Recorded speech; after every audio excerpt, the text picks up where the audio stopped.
कहाँ बचे। अब जोर से हाहाकार, लोग कह रहे हमारे ठाकुर जी जल रहे हैं, कोई कहे हमारे बकस जल रहा है। इतने में हनुमान प्रसाद जी घर में सोए हुए थे, निकल के आए, बोले अरे ये हनुमान प्रसाद जी की बात सुनाता हूँ, है ना, घी लाओ, घी बूरा लाओ, आज अग्नि के रूप में भगवान आए हैं, है ना, तो थोड़ा उनको भोग लगाओ, नैवेद्य, है ना। ये देखो वृत्ति जो है वो कितनी संयम में होनी चाहिए। तो आपको कभी सुख नहीं मिलता है, इसमें सुख का दोष नहीं है, इसमें ईश्वर का दोष नहीं है। दोष है अपना, जो हम पैनी नजर से देख करके उसमें सुख स्वरूप परमात्मा को देख नहीं पाते। दुनिया में जो छूटता है उसमें भी सुख है, और दुनिया में जो आता है उसमें भी सुख है। तो अच्छा, ये सब सुख आपको न मिलता हो तो एक बात तो है ना, कभी बढ़िया भोजन मिलता है तो स्वाद आता है कि नहीं। जगदीपान कृतोल्लास रसानंद विजृंभणात्, जब बढ़िया शरबत पीने पर स्वाद आता है, आहा, ये तो अमृत है। हमारे साथ एक साधु रहते थे पहले, आंध्र के, तो उनको जब खीर मिलती थी खाने को तो कहते थे ब्रह्मानंद तो यही है। हाँ, वेदांत में जो तुम लोग वर्णन करते हो कि ब्रह्मानंद होता है वो बिल्कुल फीका है।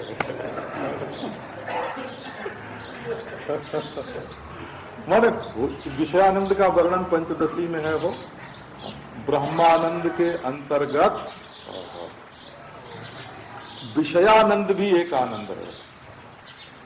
वो ब्रह्मानंद ही है असल में।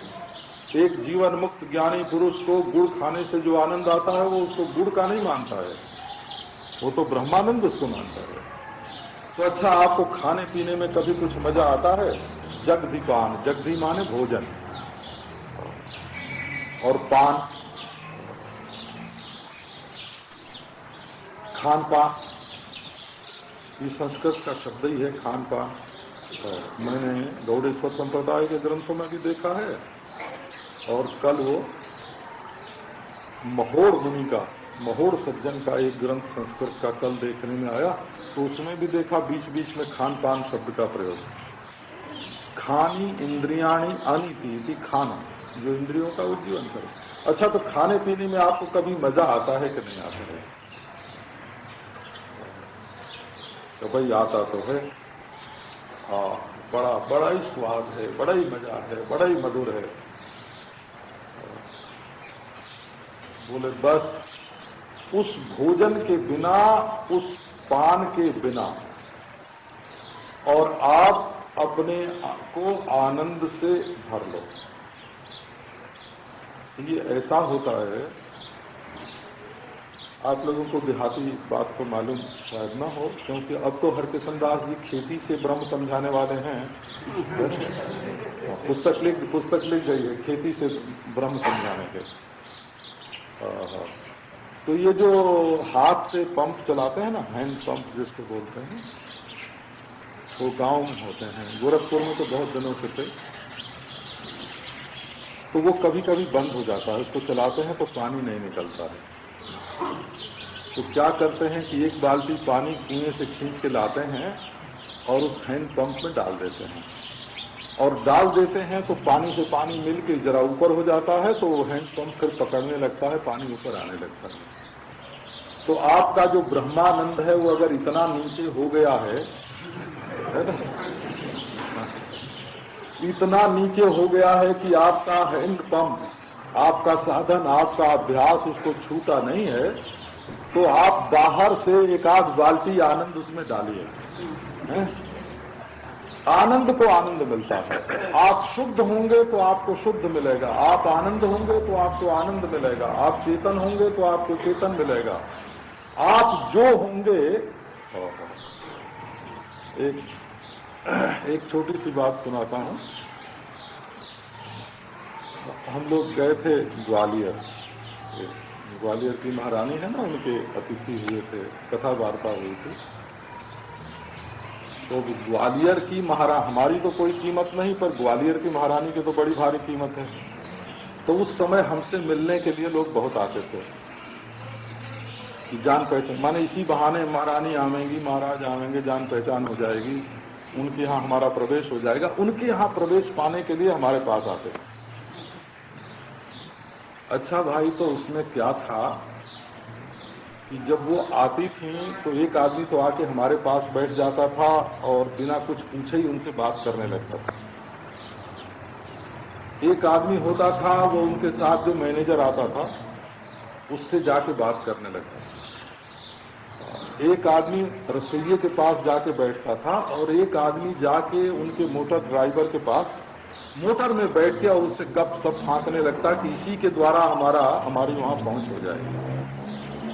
तो जो जिस किस्म का आदमी होता है उसी किस्म से अपना हेल मेल बढ़ाता है। सजातीय व्यक्ति से, जुआड़ी के पास बैठता है, गंजेड़ी के पास बैठता है, लंपट लोग लंपटों के पास बैठते हैं, भले मानुष के पास बैठते हैं।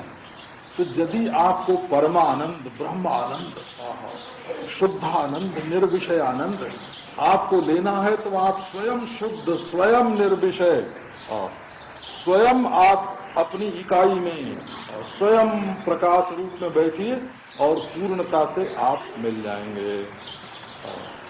हमारे शिष्य हैं पहले के, तो अब तो वो सिद्ध हैं तो अपने को शिष्य नहीं मानते होंगे, मैं ऐसा समझता हूँ। क्योंकि जब चेले लोग सिद्ध हो जाते हैं ना, तो गुरु का नाम लेने में किसी को शर्म आने लगती है। वो कहते हैं कि हम तो स्वयंभू हैं, स्वयं प्रकाश हैं, स्वयं परमेश्वर ही आके हमको ज्ञान दे गया। तो उन्होंने महाराज एक ग्रंथ लिखा है, छपा हुआ है, उसका नाम है पूर्णता प्रत्यभिज्ञा। ग्रंथ का नाम है पूर्णता प्रत्यभिज्ञा। माने पहले हम पूर्ण थे, बीच में भूल गए थे, अब फिर अपनी पूर्णता की याद आ गई है। ये वेदांत सिद्धांत नहीं है तो ये स्वातंत्रवाद, शून्यवाद बौद्धों का, अनेकांतवाद जैनों का, और भगवतवाद भक्तों का, ईश्वरवाद, और वेदांतियों का ब्रह्मात्मैक्यवाद, और ये कश्मीरी शैवों का, प्रतिभिज्ञावादियों का स्वतंत्रवाद है, स्वतंत्र आत्मवाद। हमारी आत्मा ही स्वतंत्र है बिल्कुल। तो आपको उस आनंद से भरित अवस्था का चिंतन कीजिए। पूर्णता प्रत्यभिज्ञा, आप स्वयं परिपूर्ण हैं, देश काल वस्तु को आपने बनाया है, आप उसमें भरपूर हैं और आपसे परिपूर्ण है, और आप परमानंद, सबको परमानंद आप ही दे रहे हैं। भावेत भरितावस्थाम महानंद ततो भवेत्। उसके बाद जो आनंद सूख गया है, जिस पर पर्दा पड़ गया है, वो प्रकट हो जाएगा, उसका आविर्भाव हो जाएगा। अच्छा भाई, वो कल मांडुक्य पूर्वतन वाली, जब वो लोग बस, इसमें बहुत फायदा होगा, लालच में आ जाता है और या घाटा पर घाटा आने लगे तो इतना घबरा जाता है कि गलत कदम उठाता है, और या किसी से प्रतियोगिता हो तो हम तुमको नीचा दिखाएंगे, तुम क्या करते हो, जब आराम करेंगे।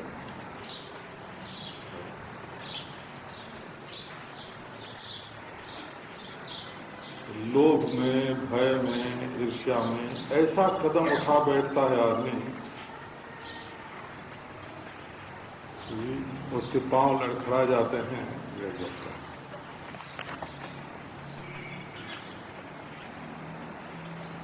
तो हमको व्यवहार में इसके लिए सावधान रहना चाहिए। किसी चीज की तारीफ सुनी, पढ़ी, उसी के पीछे पड़ गए,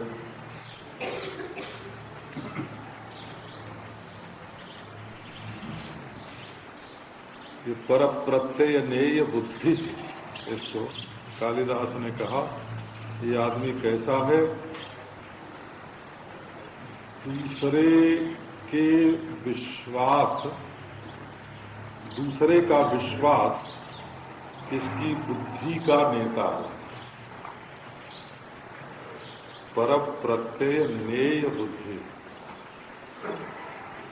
दूसरे के विश्वास, दूसरे के प्रति विश्वास के द्वारा नेय है, संचालित है, संचाल्य है बुद्धि जिसकी।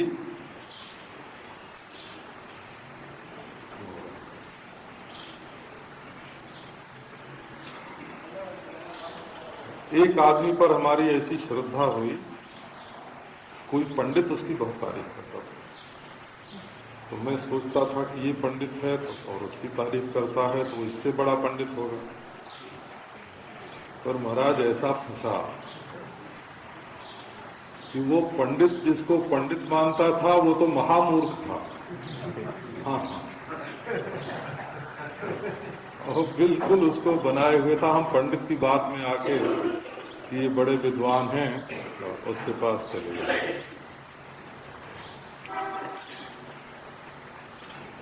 तो पर प्रत्यय नेय बुद्धि ही, बुद्धि के संचालन में आत्मबल होना चाहिए और उसको विकसित करना चाहिए।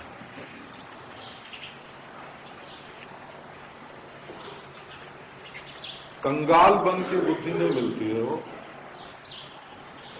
परिपूर्ण आनंद में भर कर बैठो।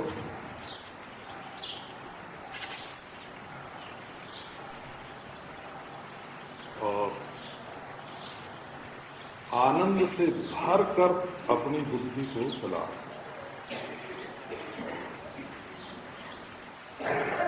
सेवा करो तो आनंद में भर के, व्यापार करो तो आनंद में भर के, साहस करो तो आनंद में भर के, स्वाध्याय करो तो आनंद में भर के। अपने आनंद को यदि दूसरे के पास फेंक दोगे, पराये के पास, तो दुख भोगना पड़ेगा। तुम दुखी हो जाओगे। तुम जब तुम्हारे पास तुम्हारा आनंद ही नहीं रहा तो तुम तो दुखी हो जाओगे। तो ये जितने संकल्प विकल्प हमारे मन में उठते हैं,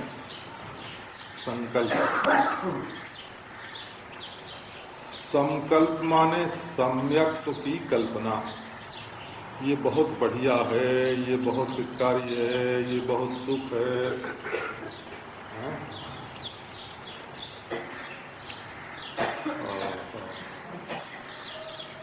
इसी को सम्यक कल्पना। जब हम सोचते हैं कि सारा सुख इसी मटके में रखा है तो हम खाली हो गए, हमारा मटका छूछा हो गया। तो ये संकल्प हमको कंगाल बनाता है, क्योंकि ये दूसरे में महत्व बुद्धि उत्पन्न करता है।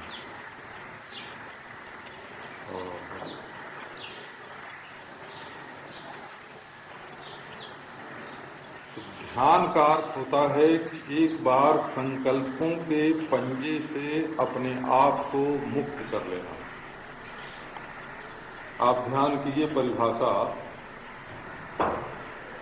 ले आइए अपने मन में। संकल्पों के पंजे से अपने आप को मुक्त करके बैठना, इसका नाम ध्यान होता है।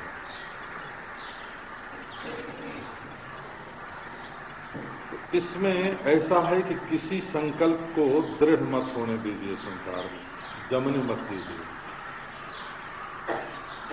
ये सुंदर है, ये मधुर है, ये कीमती है। प्रसज्य संकल्प परंपराणाम संभेदने संतत सावधाना।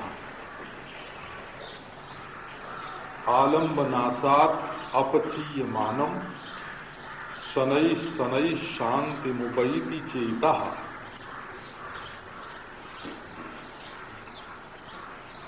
संकल्प परंपरा का संभेद करो, उनकी दीवार मत बनने दो, नहीं तो तुमको कैद कर लेंगे। उनको जम के पत्थर मत होने दो, वो तुमको दबा देंगे। उनकी धारा मत बहने दो, तुमको बहा ले जाएंगे।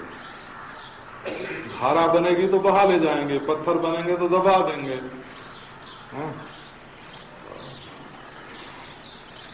दीवार बनेंगे तो कैद कर लेंगे। तो ये जो संकल्प पर संकल्प आते हैं,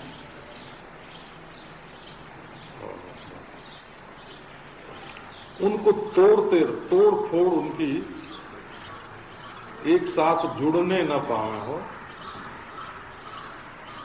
संभेदने संतत सावधान, उनका संभेद कर दिया करो और हमेशा सावधान रहो। संभेदने संतत सावधानम, जो चित्त ऐसा सावधान रहता है तो आलम्बनासाद अपचीयमानम, जिसकी ओर वो जाना चाहता है वो छूटता जाता है। इसलिए शनैः शांत अपने घर में बैठ जाता है। सबसे बड़ा बल अपने घर में बैठने का होता है। ससुराल में बैठने का कोई बल नहीं होता है। सबसे ज्यादा कमजोरी है ससुराल में बैठना हो। घर ही जवाई लौ घटे हो। आप लोगों में से कोई ससुराल में रहते हो तो माफ करना। घर ही जवाई लौ घटे हो, खरो पूस दिन मान। जैसे पूस का दिन मान घट जाता है, वैसे घर जमाई का मान घट जाता है। मान उसको कोई नहीं मानता है। तो आप यदि पराये घर में हैं तो बहुत निर्बल हैं, आपका मन बहुत कमजोर है। अगर वो दिन रात दुश्मन के घर में, पराये घर में रहता है तो आलम्बनासात् अपचीयमानम,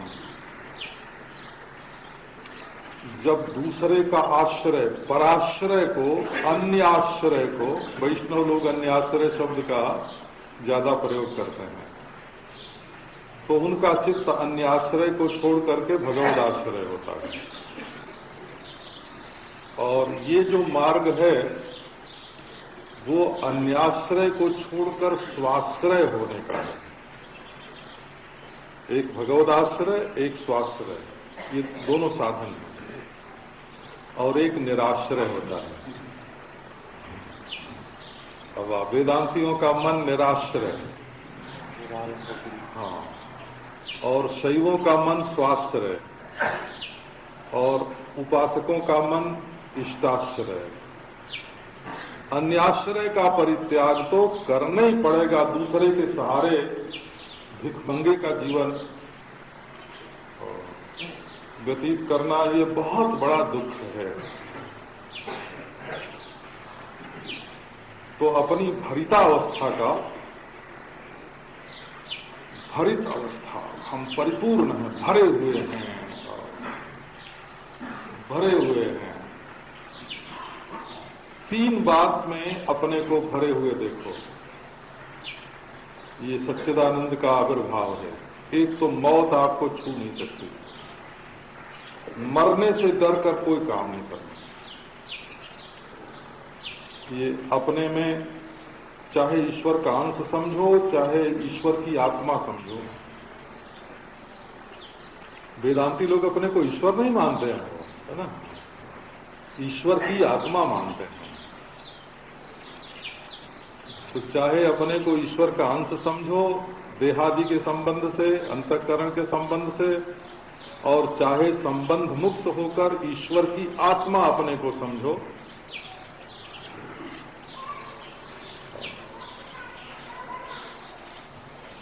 निर्भय हो जाओ। ये आत्मा का प्रथम आविर्भाव ये है कि मृत्यु से निर्भय हो जाओ।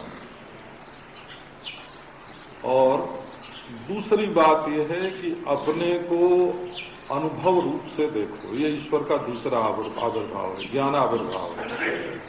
सत्ता आविर्भाव है मृत्यु से बचना, और ज्ञानाविर्भाव है अपने को नित्य अनुभव स्वरूप देखना, और आनंद आविर्भाव है हमको दूसरे से सुख मिलेगा इस कल्पना को बिल्कुल छोड़ देना। ये आनंद आविर्भाव है। आनंद बांटो निकलेगा, ज्ञान बांटो निकलेगा, सबको जीवन दान करो जीवन आवेगा, ये धर्म की कक्षा है। जीवन दान करो, ज्ञान दान करो, आनंद दान करो, तो तुम्हारा जीवन ज्ञान और आनंद बढ़ेगा, और बिल्कुल निर्भय असंग और परमानंद में मगन रहो। ये आत्मा में आविर्भाव है परमात्मा का। तो इसको जगाने के लिए कभी आपको आनंद आता है? गीतादि विषया स्वादा समसौक्षैकता मनः। अरे भाई आज तो मजा आ गया, ऐसा बढ़िया संगीत सुना और ऐसी बढ़िया वस्तु देखने को मिली, ऐसी सुकोमल वस्तु का स्पर्श हुआ, ऐसा रस मिला, स्वाद मिला, ऐसी सुगंध मिली, आनंद आ गया, वाह वाह वाह वाह। ये बंबई का गुलाब नहीं, पूना का है।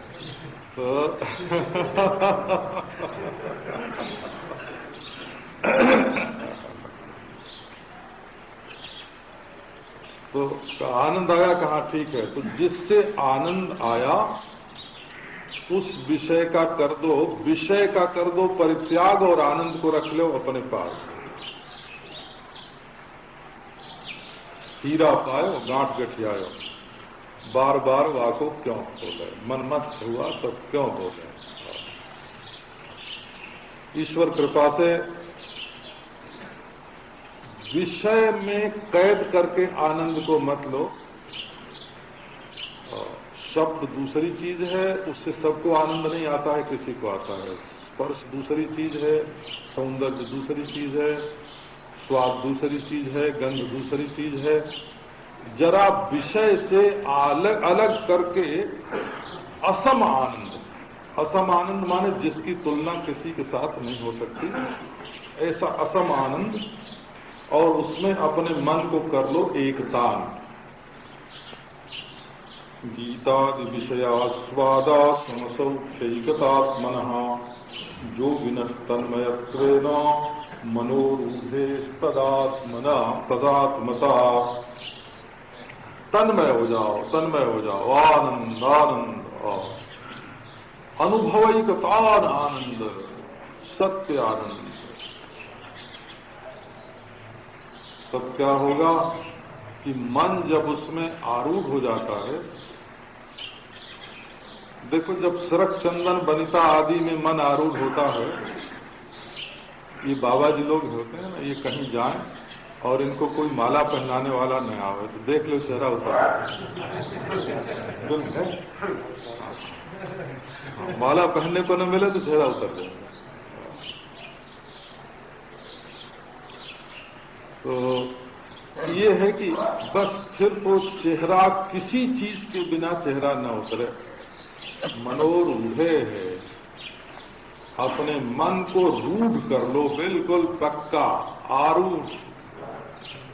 तो क्या होगा, आप स्वयं नित्य अनुभव आनंद स्वरूप आप स्वयं हो जाएंगे, फिर आप देंगे।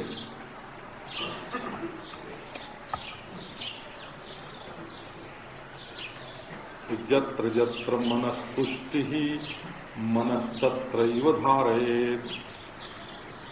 कहाँ मन की धारणा करे इसका हम नियम नहीं करते हैं। बस एक बात ध्यान में रखने की है, कि मन को क्षोभ न हो, पुष्टि हो। जहां मन को क्षोभ होता हो वहां मन की धारणा नहीं करनी चाहिए। जहां मन को तृप्ति, पुष्टि, शांति प्राप्त हो वहां मन की धारणा करनी चाहिए। यहाँ यत्र यत्र मनस पुष्टि का अर्थ ये नहीं है कि चाहे कुछ खाओ कुछ पियो, क्योंकि मन के क्षोभ से बचने के लिए ही तो आप ध्यान करने आए हो। ये जब शुद्ध होता है महाराज, हमको याद है, हमको पहले बचपन में जब कभी गुस्सा आता था, क्रोध आता था, तो हमारे हाथ पांव कांपने लगते थे। पांव है ना, पांव कांपता था, वो हाथ कांपते थे, होठ फड़कने लगते थे।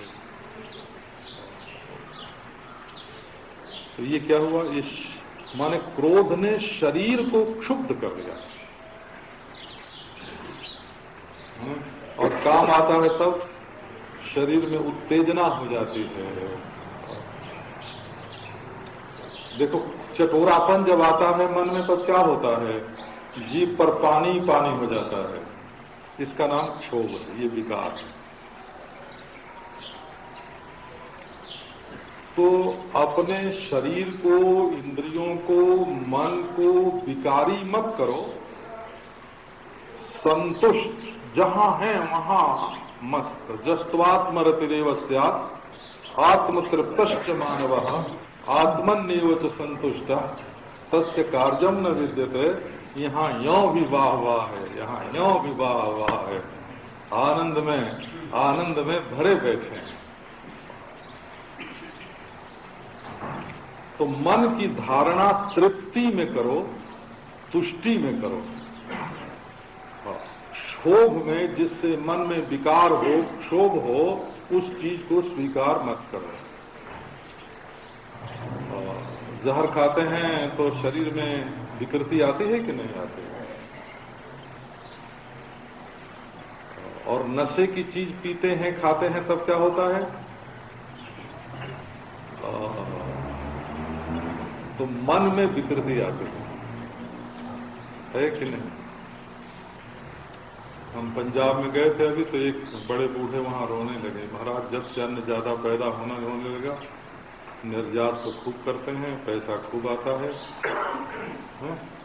लेकिन घर में स्त्रियां भी हमारे अब शराब पीने लगी, क्योंकि पैसा बहुत आ गया।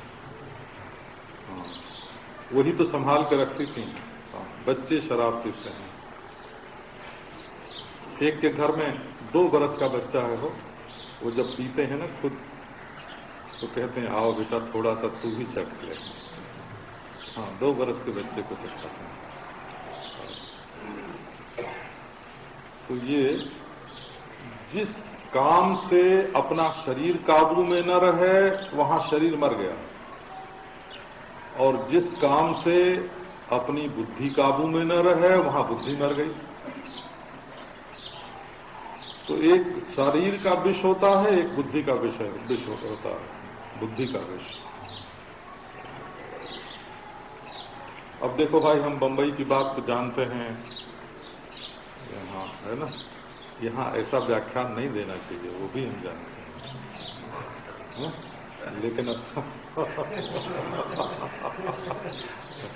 लेकिन अपने मन की बात है ना जबरदस्ती निकल जाती है। तत्र तत्र परानंद स्वरूपम संप्रवर्तते। जहां आपका मन अन्य का आश्रय लिए बिना संतुष्ट हो जाएगा और निर्विकार हो जाएगा, क्षोभ रहित हो जाएगा, क्षोभ रहित मन में परमात्मा का प्रकाश, परमानंद का प्रकाश होगा। अब जैसे हमारे पास कोई पूछने आता है, कभी कोई प्रश्न लेके आता है, तो हम 10 मिनट, 15 मिनट, 20 मिनट तक सुन लेते हैं कि ये क्या बोल रहे हैं। तो जब तक वो बोलते रहते हैं तब तक हम उनका उत्तर कैसे देंगे? हमको चुप रहना पड़ेगा कि नहीं? अब कोई सट्टा बाजार तो नहीं है ना, कोई शेयर बाजार तो नहीं है कि दोनों बोले हैं। हाँ, क्योंकि 20-25 आदमी 50 आदमी एक साथ चिल्लाएं लिया लिया दिया दिया, तो सट्टा बाजार तो नहीं है ना। प्रश्नकर्ता जब तक चुप नहीं होगा तब तक उसको उत्तर कैसे दिया जाएगा?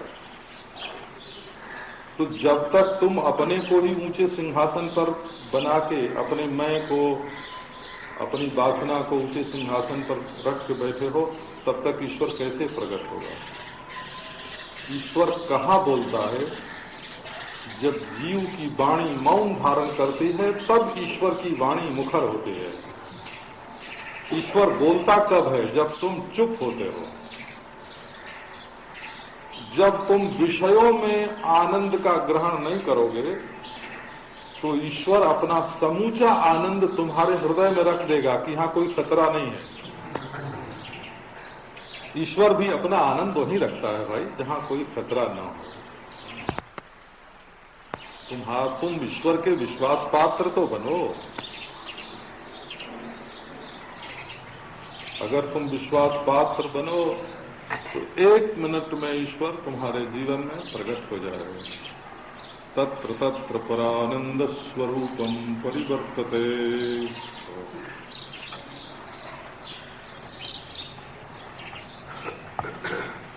इसी से ये लोग कहते हैं कि जदा शोभा प्रलीयेत तदा स्यात् परमं पदम्। शोभ का प्रलय होना आवश्यक है। जदा शोभा, ये स्पंदाचार्य जो है, स्पंद शास्त्र का कहना है, जदा शोभा प्रलीयेत। आप व्यवहार कीजिए, आप बोलिए, आप खाइए, आप चलिए, आप कमाइए,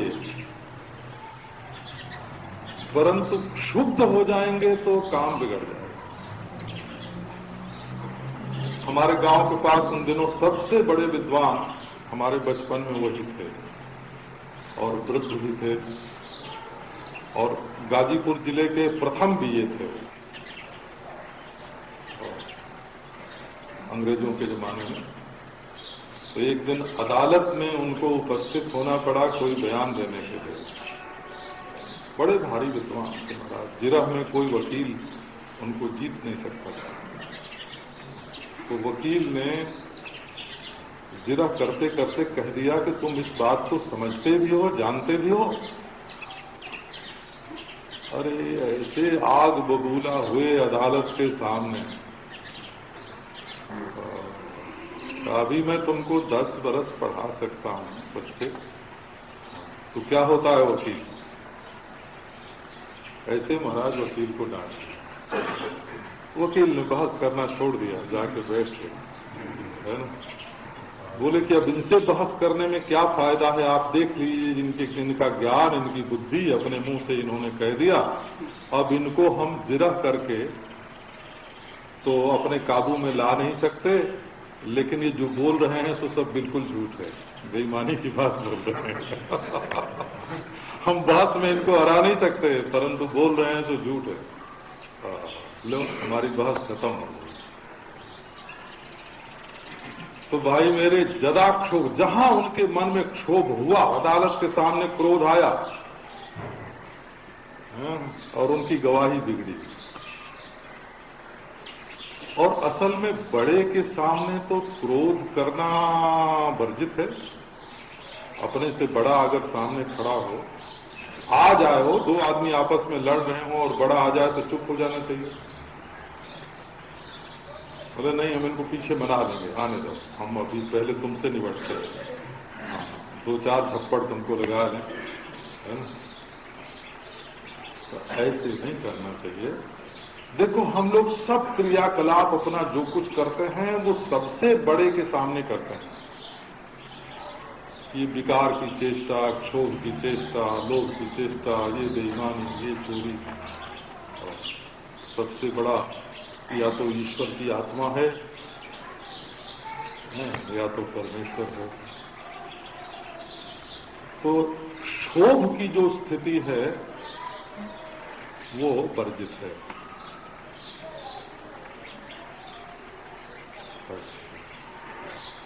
आपकी शिवावस्था आपका परित्याग नहीं करती है।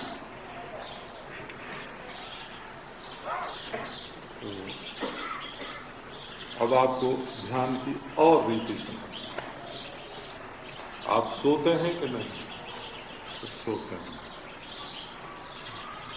तो कोई कोई जो गौर से देखने वाले लोग होते हैं, जिनकी दृष्टि तीक्ष्ण होती है,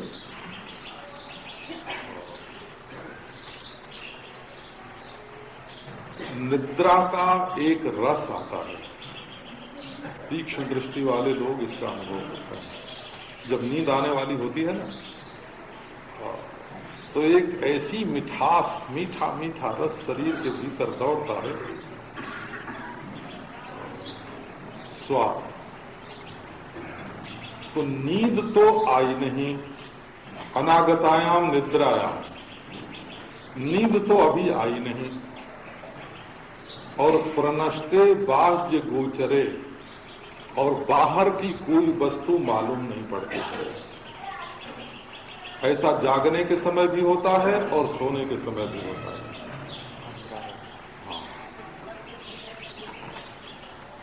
जैसे नींद टूट गई, परंतु मैं कौन हूं, किस स्थान में हूं, ये मालूम नहीं पड़ता है। ये महत् तत्व की अवस्था है। ये प्रकृति निद्रा है, और जो असंग आत्मा है वो तो निद्रा में। आने से पहले हमारे मन की क्या स्थिति,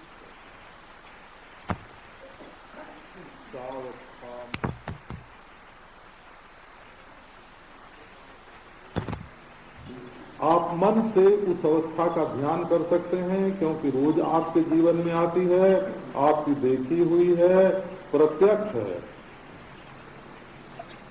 तो वहां परा देवी जो है, पराशक्ति, इस शक्ति का प्रकाश हो जाएगा। आप जब मन से उस अवस्था को देखेंगे, ये बात श्रुति में भी है, वेद में भी है। स्वप्नांतम जागरितांतंच उभौ जेनानुपश्यति। अजी आप किस चरण से देखते हैं स्वप्नांत को? जहां जागृत समाप्त होने लगता है कि आंख से देखते हैं उसको, कान से सुनते हैं, जीभ से चाटते हैं, त्वचा से छूते हैं। जब जागृत समाप्त होने लगती है और जब नींद समाप्त होती है, तो वहां आप किस औजार से उसको देखते हैं? कौन सा चरण है आपके पास? आंख, कान, नाक, कैसे मालूम पड़ता है? तो जिसको जागृत का अंत मालूम पड़ता है और निद्रा की आदि मालूम पड़ती है, श्रुति ने कहा जरा उसकी तरफ नजर ले जाओ। सावस्था मनसागम्या परा देवी प्रकाशते। वहां तो साक्षात जगत जननी जगदम्बा शक्ति पराम्बा वही विराजती है। अभी तो आप अध्यात्म का आलंबन लेकर के मन को एकाग्र करते हैं। अब बाह्य का आलंबन बताते हैं। अरे बाहर भीतर एक है। आपको यदि वो श्रुति भूल गई हो तो हम याद दिलाते हैं। कौन सी? स्वबाह्याभ्यंतरो यजा। बाहर भी अजन्मई है और भीतर भी अजन्मई है। बाहर और भीतर का भेद अजन्मा में कल्पित है। स्वबाह्याभ्यंतरो यजा। हम लोग एक बार कहाँ तिरुपति बालाजी गए थे, तो सिंधी लोग, बड़े बड़े सिंधी लोग साथ थे। तो ये हुआ कि कीर्तन करो, तो हम लोगों ने कीर्तन किया। बाहर बैठो आहे राम, भीतर बैठो आहे राम। ऐसे ही है ना, भीतर बैठो आहे राम, बैठो आहे राम, और भीतर बैठो आहे राम। सब आज्ञाभ्यंतरो यजः। आप सूर्य की रोशनी में बैठ जाइए और केवल ये ख्याल कीजिए कि सूर्य की रोशनी कहाँ कहाँ तक फैली हुई है। तो बाबा ये सूर्य की रोशनी में बैठने का हमको कहाँ मौका मिलता है? बोले घर में दीपक जलता है, बल्ब तो जलता है ना। इस हाल में, इस कमरे में ये बल्ब की रोशनी कैसे फैले हुई है, कैसे फैली हुई है, इस पर ख्याल करो। अच्छा, बल्ब भी न जल रहा हो तो हमारी आंख की रोशनी कैसे फैलकर चीजों को देखती है, इस पर ध्यान दें।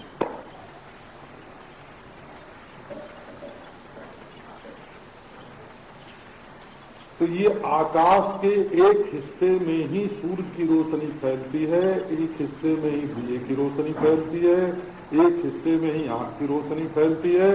तो जितना वो घेरा बनाती है सूर्य की, चंद्रमा की, दीपक की, अपनी आंख की रोशनी जितना घेरा बनाती है, उस घेरे को अपने मन में ले लो।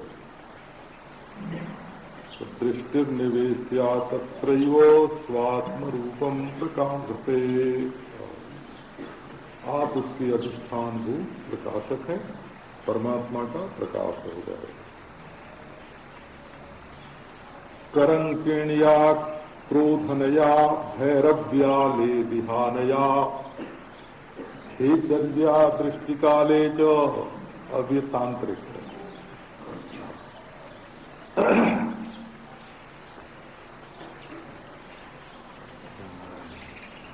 एक बार एक जगह सत्संग हो रहा था, तो सत्संग के जो आचार्य थे, प्राय लोग चाहते हैं कि हमारे सत्संगी हमारे पास रहें, दूसरे की ओर उनका आकर्षण न हो।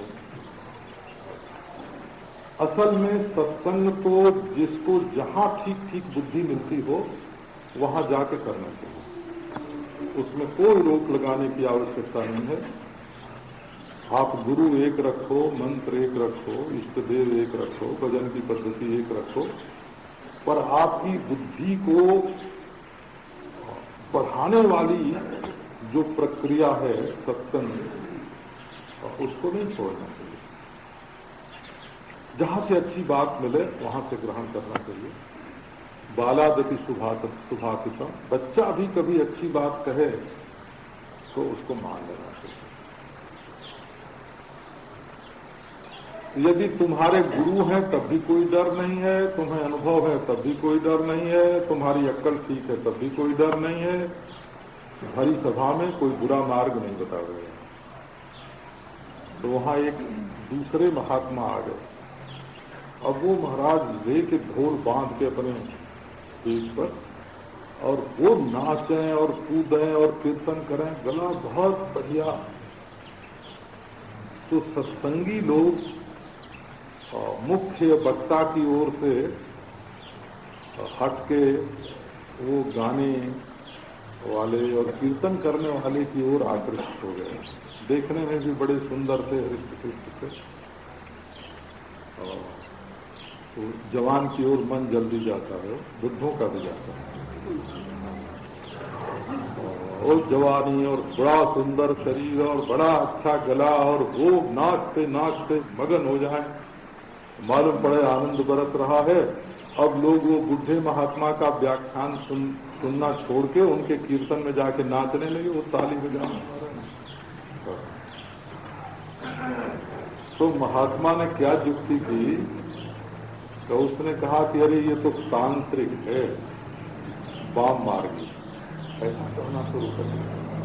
अब ऐसा कहना शुरू कर दिया तो लोग डर डर के बाबा तांत्रिक के चक्कर में न फंसे, उसकी ओर जाना छोड़ दिया।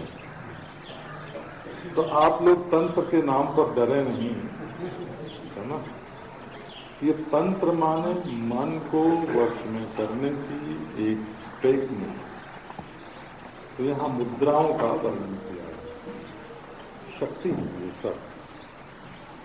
करंकिण्या क्रोधनया ये नाम है।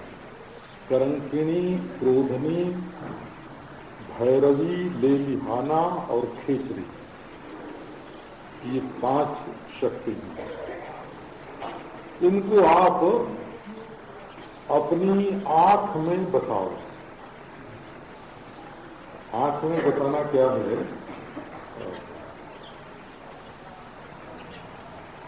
ये जो पांच भौतिक सृष्टि दिखती है, इसको परमाकाश में जो विश्राम दे दे, सृष्टि बिचारी काम करते करते थक गई है, थोड़ी देर पृथ्वी को घूमने से विश्राम दो, जल को बहने से विश्राम दो, अग्नि को जलने से विश्राम दो, और वायु को बहने से विश्राम, चलने से विश्राम दो, आकाश को गाने बजाने से विश्राम दो। एक बार पांच भौतिक सृष्टि को विश्राम दे दो, आपकी आंख तो खुली रहे और सृष्टि विश्राम को प्राप्त हो जाए। इसको करंकिणी शक्ति बोलते हैं, इसका नाम करंकिणी शक्ति है। ये ज्ञान सिद्धों की मुद्रा है। देख रहे हैं परमाकाश को और सृष्टि नहीं दिख रही है। और मंत्र से बना हुआ जो मांत्र जो शरीर है, आप लोग सुन के किसी मंत्र अंतर का जब करने लगते हैं ना, तो कभी अखबार में पढ़ लेते हैं,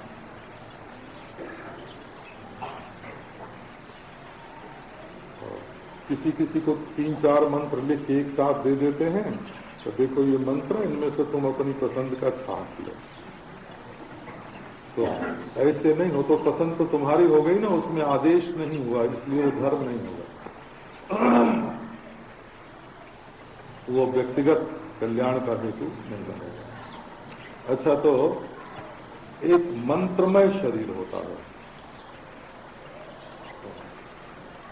ओमकार का बना हुआ शरीर, राम का बना हुआ शरीर, गायत्री का बना हुआ शरीर, अपने इष्ट मंत्र का बना हुआ शरीर अपना शरीर होता है। तो उसमें दिव्य 24 तत्वों का समावेश होता है। तो वो जो 24 तत्वों का शरीर मांत्र बपू है, पुराने शरीर को छोड़कर मांत्र शरीर को, मंत्र से निर्मित शरीर को जब पकड़ लिया, तो इसको क्रोधना मुद्रा बोलते हैं। ये क्रोधनी है, क्रोधनी, ये मंत्र सिद्धों की मुद्रा है। और जो सबका संहार करके अपने में मिला लेती है, उसका नाम भैरवी मुद्रा है। सबका संहार हो गया, हम अद्वितीय परब्रह्म परमात्मा के रूप से स्थित हैं। ये मेलाप सिद्धों की, सबको अपने आप में लीन करने वालों की मुद्रा है। और सब परिपूर्ण ही है, सब परिपूर्ण है, सब में सब है, सब परिपूर्ण है। तो सब जगह स्वाद ही स्वाद लेना हो, तो सब जगह स्वाद लेने वाली जो मुद्रा है, उस मुद्रा को लेलिहाना बोलते हैं। लेलिहाना माने चाटने वाली, चाटने वाली मुद्रा, ये शाक्त सिद्धों की मुद्रा है। और सभी मुद्राओं में जो आनंद लेती है दृष्टि, कभी उसमें गई, कभी उसमें गई, कभी उसमें गई, उसको खेसरी बोलते हैं।